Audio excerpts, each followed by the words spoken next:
ಉತ್ತರ ಕಾಶಿಯಲ್ಲಿ ಉತ್ತರ ಕಾಶಿಯಲ್ಲಿ ಮೇಘ ಸ್ಫೋಟ ಸಂಭವಿಸಿ ಸಾಕಷ್ಟು ಅನಾಹುತ ಆಗಿದೆ. ಬಹಳ ಆತಂಕಕಾರಿ ವಿಚಾರ ಅಂದ್ರೆ ಕಲಬುರಗಿಯಿಂದ ಅನೇಕ ಜನ ಪ್ರವಾಸಕ್ಕೆ ಹೋಗಿದ್ರಂತೆ, ಕೆಲವರು ಅಲ್ಲಿ ಸಿಲುಕಾಕಿಕೊಂಡಿದ್ದಾರೆ ಅನ್ನೋದ್ರ ಬಗ್ಗೆ ಮಾಹಿತಿ ಇದೆ. ಸೊ ಆ ರೀತಿ ಯಾರಾದರೂ ಸಿಲುಕಾಕಿಕೊಂಡಿದ್ರೆ, ಆಪತ್ತಲ್ಲಿದ್ರೆ ಅವರು ಸಹಾಯವಾಣಿಯನ್ನು ಕೂಡ ಕೊಟ್ಟಿದ್ದಾರೆ. ಅದಕ್ಕೆ ಕರೆ ಮಾಡಿ ಮಾಹಿತಿ ಕೊಡಬೇಕು ಅಂತ ಇಡೀ ಗ್ರಾಮವೇ ಅಲ್ಲಿ ಕೊಚ್ಕೊಂಡು ಹೋಗಿದೆ. ಉತ್ತರ ಕಾಶಿಯಲ್ಲಿ ಮೇಘ ಸ್ಫೋಟ ಸಂಭವಿಸಿ ಇನ್ನು ರಾಜ್ಯದಿಂದಲೂ ಕೂಡ ಹಲವಾರು ಪ್ರವಾಸಕ್ಕೆ ತೆರಳಿರೋ ಮಾಹಿತಿ ಇದ್ದು ಸರ್ಕಾರ ಕೂಡ ಫುಲ್ ಅಲರ್ಟ್ ಆಗಿದೆ.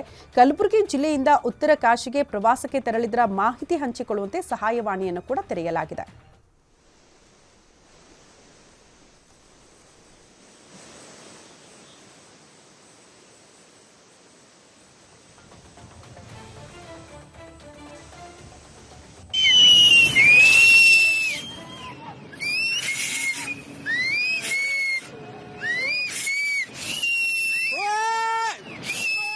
ಶೂನ್ಯಕ್ಕೆ ಹೋಗುವ ಮಾರ್ಗದ ಪ್ರದೇಶಗಳ ದೃಶ್ಯಗಳನ್ನು ಒಂದ್ ಕಡೆ ಗಮನಿಸ್ತಾ ಇದ್ದೀರಿ. ಯಾವ ರೀತಿಯ ಪರಿಸ್ಥಿತಿ ಇದೆ ಅಂತ ಒಂದ್ ಕಡೆ NDRF ತಂಡ ಕೂಡ ಅಲ್ಲಿ ಹೋಗ್ತಾ ಇರುವಂತಹ ದೃಶ್ಯ. ಉತ್ತರಾಖಂಡ್ನ ಹರ್ಸಿಲ್ ರಸ್ತೆಯಲ್ಲಿ ವಿವಿಧ ಸ್ಥಳಗಳಲ್ಲಿ ಈ ರೀತಿ ಭೂಕುಸಿತ ಉಂಟಾಗಿದೆಯಂತೆ. ಅಲ್ಲಿ ಭೂಕುಸಿತ ಸಂಭವಿಸಿದ ಬಳಿಕ ರಸ್ತೆಗಳ ಸಂಚಾರವನ್ನು ಕೂಡ ನಿರ್ಬಂಧ ಮಾಡಲಾಗಿದೆ.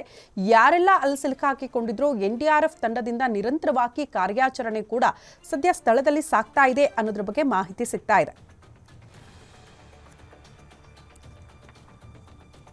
ಪ್ರಮುಖವಾಗಿ ಆರಂಭದಲ್ಲೇ ಹೇಳ್ತಾ ಇದ್ವಲ್ಲ, ಉತ್ತರ ಕಾಶಿಗೆ ನಮ್ಮ ರಾಜ್ಯದ ಕಲಬುರಗಿಯಿಂದಲೂ ಕೂಡ ಅನೇಕ ಜನ ಪ್ರವಾಸಿಗರು ಹೋಗಿರುವಂತಹ ಮಾಹಿತಿ ಇದ್ದು, ಯಾರಾದರೂ ಅಲ್ಲಿ ಸಿಲುಕಾಕಿಕೊಂಡಿದ್ರೆ, ಆಪತ್ತಲ್ಲಿದ್ರೆ ಅವರಿಗೆ ಸಹಾಯವಾಣಿ ನಂಬರನ್ನು ಕೂಡ ನೀಡಲಾಗಿದೆ. ಆ ರೀತಿ ಇದ್ರೆ ದಯವಿಟ್ಟು ಮಾಹಿತಿ ಕೊಡಿ ಅಂತ ನಮ್ಮವರನ್ನ ಅಲ್ಲಿಂದ ಸೇಫ್ ಆಗಿ ಕರೆತರೋದಕ್ಕೆ ಸರ್ಕಾರ ಕೂಡ ಫುಲ್ ಅಲರ್ಟ್ ಆಗಿದೆ. ಹಾಗಾಗಿ ಸಹಾಯವಾಣಿಯನ್ನ ಸದ್ಯ ಆರಂಭ ಮಾಡಲಾಗಿದೆ.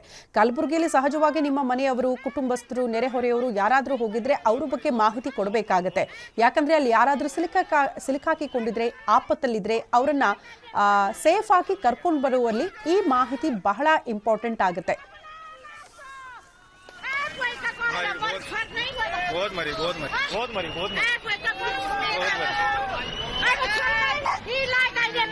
थोड़ा का सब नहीं गया।